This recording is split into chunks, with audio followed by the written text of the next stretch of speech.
नमस्कार दोस्तों, स्वागत है आपका हमारे चैनल ऋषभ लोक में। मैं आपका दोस्त सुभाष यादव स्वागत करता हूँ अपने इस चैनल में। जी हाँ दोस्तों, मैं आज बात करने वाला हूँ खेसारी लाल यादव के बारे में, जो कि आज के दिनों में खेसारी लाल को हर कोई टारगेट करता है।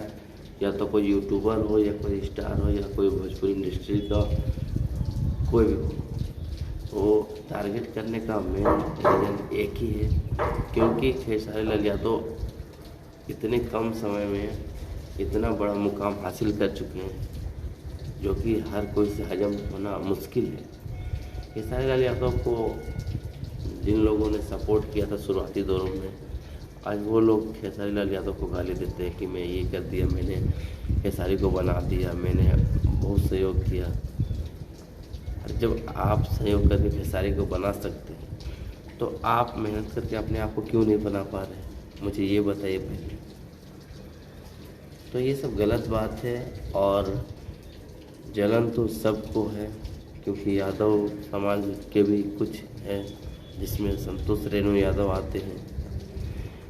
उनको ऐसा माछी काटता है, खेसारी का सपोर्ट करते करते अचानक से गरियाना स्टार्ट कर देते हैं। कुछ दिनों पहले आप देखिएगा जाकर उनका लाइव, मतलब हम लोग यादव हैं, और इस तरह से राजनीति करना सही नहीं लगता।